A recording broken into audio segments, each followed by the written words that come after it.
후보를 끌어내리겠다라고 단 한 번도 뭐 회의를 하거나 의결을 한 적이 없습니다. 만약에 오늘 의총이라든지 오늘 비대위에서 그런 의견들이 모여지게 된다면 그렇게 할 가능성은 있습니다. 오늘 의원총회에 처음으로 후보님께서 참석해 주셨습니다. 후보님과 우리 당 의원님들과의 소통의 자리가 되고 또 단일화와 관련해서 보다 진전된 논의의 장이 되기를 바랬지만 그렇지 못했습니다. 지금까지 실무적 과정을 진행해온 사무총장으로서 제 심정은 참담하다는 말이 모자랄 정도로 충격 그 자체입니다. 무도한 이재명 세력에 맞서 승리하는 것이 우리에게 주어진 최우선 과제이기 때문에 그동안 후보님이나 후보님 캠프에서 말씀하시는 여러 부분 중 오해나 왜곡이 있는 부분에 대해서 사실관계를 구체적으로 따져서 반박하거나 하지는 않았습니다. 그러나 오해가 또 다른 오해를 낳고 불신을 키우고 있는 상황은 막아야겠기에 팩트체크 차원에서 몇 가지 설명을 드리고자 합니다. 오늘 의총에서도 말씀이 계셨습니다만 전당대회 직후 3시간 만에 당대표와 원내대표, 사무총장이 찾아와서 단일화를 하라고 압박했다라고 이야기하셨습니다. 우리 당원들조차 이 말이 사실이냐 믿지 못하겠다라는 말씀들을 하고 계셔서 설명을 좀 드립니다. 전당대회 직후에 저희 3인이 김문수 후보 캠프를 찾아가서 후보실에서 김문수 후보를 만난 건 사실입니다. 그날은 사실 가기 전부터 오늘은 단일화 얘기 같은 거 절대 하지 말고 덕담만 하자, 축하 인사하자 이렇게 하고 갔었고 실제로 덕담만 하고 축하 인사하고 커피 한잔하고 올 생각이었는데 당시 그 자리에 착석해 있던 김재원 후보 비서실장이 결심사항이라고 쓰여진 프린트되어진 A4 한 장을 후보님께 갖다 드렸습니다. 거기 맨 위에는 선대위원장 해서 한동훈 후보 등 같이 경선을 치렀던 후보들의 이름이 쭉 나열되어 있었습니다. 그래서 첫 번째 말씀하시기를 선대위원장에는 한동훈 후보, 누구 후보 이런 식으로 하겠다라고 말씀을 하셨는데 인원이 좀 많다 보니까 참여했던 권영세 비대위원장님께서 2차에 경선했던 한 4분 정도만 하시고 또 황우여 선관위원장이라든지 또 원로분이라든지 이렇게 해서 하시는 게 어떠냐라고 말씀을 하셨는데 아닙니다. 그냥 하셔야 된다라고 얘기하셔서 거기 있는 비대위원장님이랑 저랑 권성동 원내대표랑 네 알겠습니다라고 했습니다. 그리고 그 선대위원장 명단에 대해서는 그 이후에 저희가 비대위를 통해서 이미 구성을 했다는 것은 잘 알고 계실 겁니다. 그리고 두 번째로 써 있는 것이 사무총장 장동혁이라고 되어 있었습니다. 그래서 후보님께서 사무총장은 장동혁 의원으로 하겠습니다. 우리 이양수 사무총장도 일을 잘하지만 장동혁 사무총장으로 하겠습니다. 그래서 그 셋이서 네 알겠습니다. 여기에 뭐 이견을 붙이거나 할 수가 없는 문제고요. 네 알겠습니다. 그랬습니다. 그리고 세 번째로 맨 적혀 있는 것이 비서실장 김재원 이렇게 해서 후보 비서실장은 김재원 후보로 한다는 것을 그 자리에서 알았습니다. 그리고 나서 선대위 구성이나 뭐 이런 것에 대해서 많은 말씀을 하셨습니다.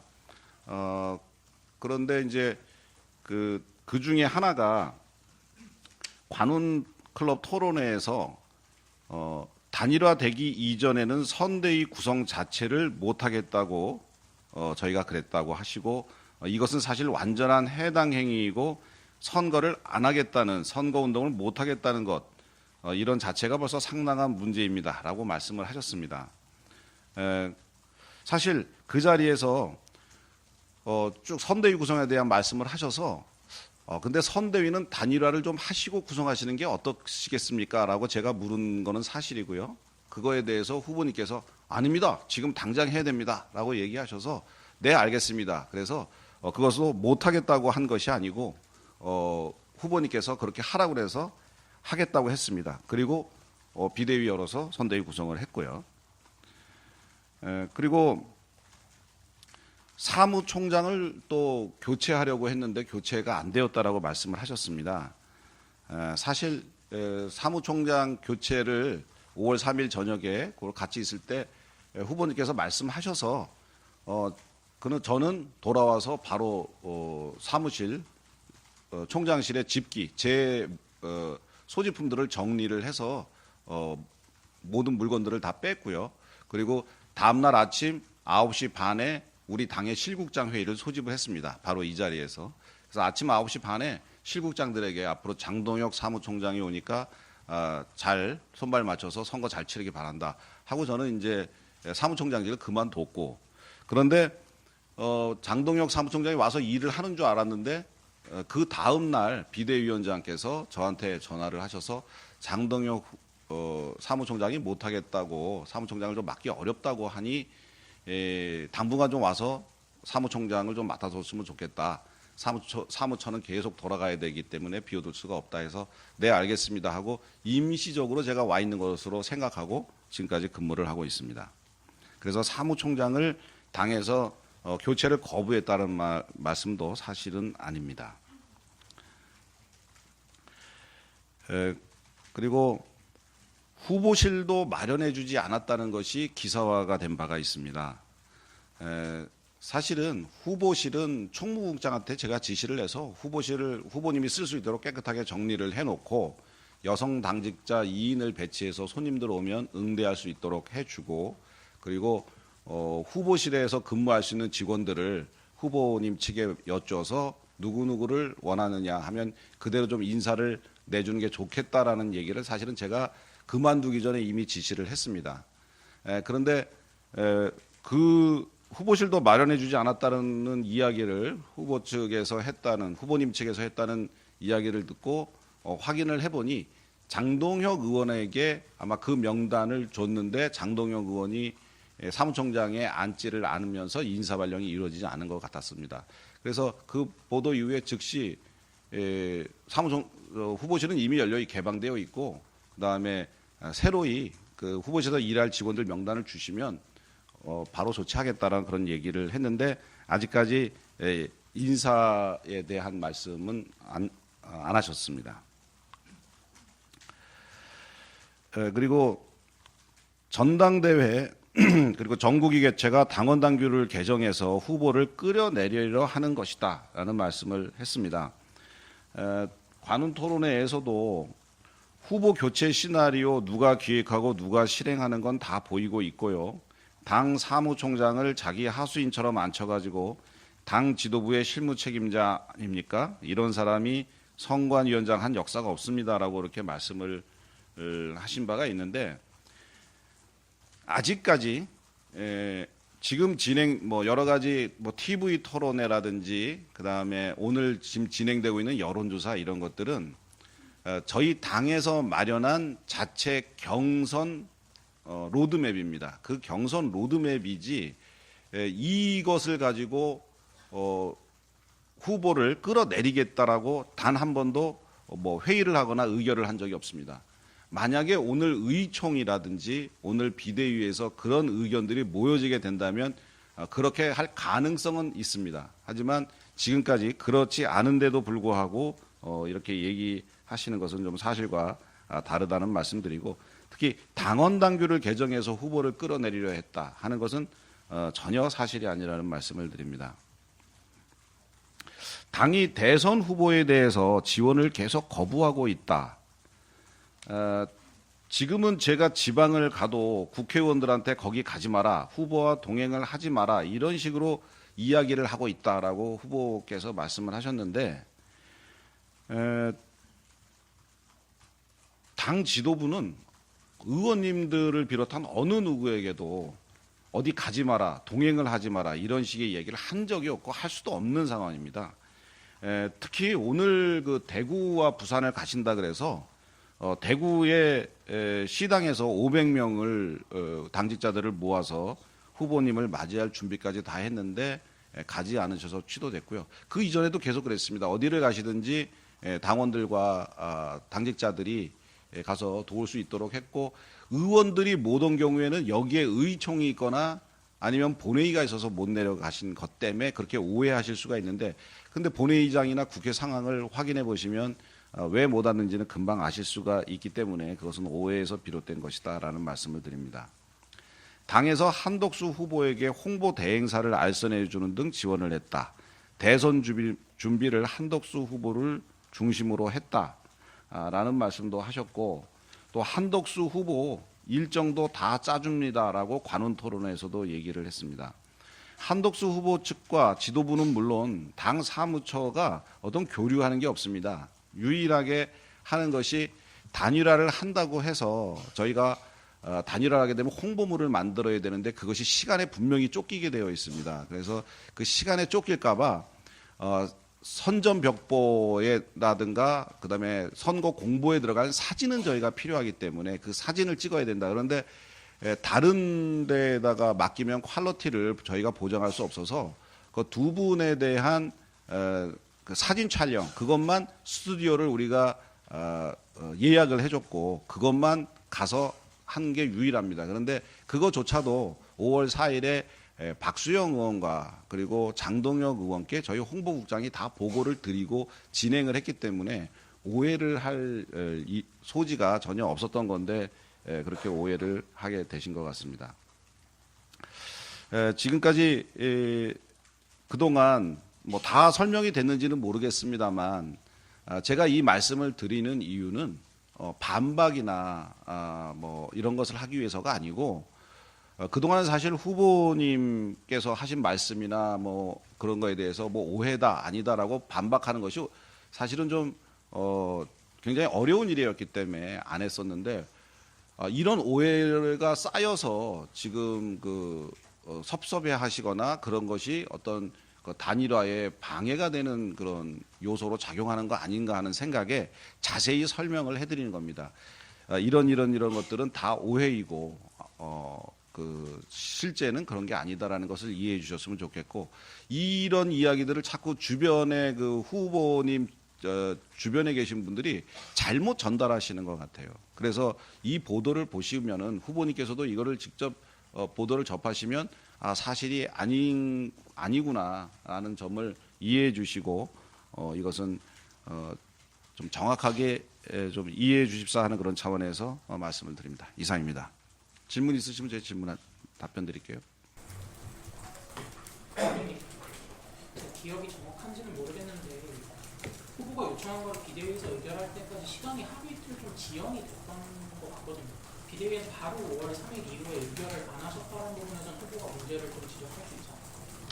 그 비대위라는 게 지금 월요일하고 목요일날 저희가 예정돼 있기 때문에 항상 텀이 좀 있습니다. 뭐 긴급 비대위를 연다고 해도 특별한 일이 있어도 매일매일 비대위를 열 수는 없고 한 2, 3일 간격으로 좀 여는 거거든요. 그래서 그 정도의 기간, 하루 정도의 기간, 이틀 정도의 기간은 이해해 주시는 게 좀 당연한 거 아닌가 생각이 들고, 그것은 또 후보님도 정당 생활 오래 하셔서 잘 알고 있으리라고 생각합니다.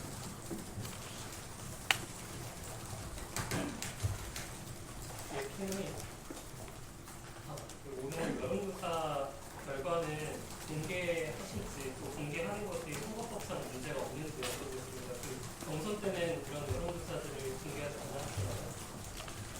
않았잖아요. 경선 때는 이제 공개하지 않았고 최종에는 다른 여론조사 결과에 영향을 미칠 일이 없기 때문에 마지막 경선 여론조사는 공개를 했는데요. 오늘 것이 어떤 것인지 선관위에 문의를 해놨는데 선관위에서 아직 답을 못 받은 상태입니다.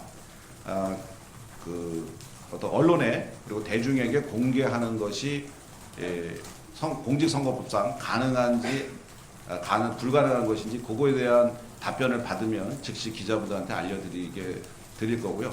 공직선거법상 가능하다고 해도 그것을 공개하는 것이 타당한지 아닌지에 대한 그 지도부의 회의를 거쳐서 나중에 결정이 되면 알려드리도록 하겠습니다. 오늘 혹시 가처분 인용될 경우에 경찰에 대응 방안 세워두신 게 있으신지 궁금해요. 가처분 신청은 인용이 되면 만약에 그 전국위원회를 열지 못하게 되기 때문에 그렇기 때문에 그냥 김문수 후보로 쭉 가는 거고요. 물론 이제 최종적으로 판단은 비대위에서 또 하겠지만 그리고 만약에 기각이 되면 뭐 당에서 앞으로 추가적으로 어떤 절차를 밟을 수 있는 상황이 되고요. 그렇습니다. 팀장님 추가적으로 밟을 수 있다는 절차가 혹시 후보 교체인가요? 만약에 단일화 여론조사 결과가 김문수 후보님이 높게 나왔으면은 뭐 후보 교체 같은 건 할 일이 없는 거고요. 네, 만약에 한덕수 후보님이 더 높게 나온다 하면은 그 다음 절차를 밟느냐 안 밟느냐는 뭐 비대위원회의 의견, 그러니까 집단지성에 의해서 움직이는 거죠. 지금은 아직 결정된 바는 없습니다. 네.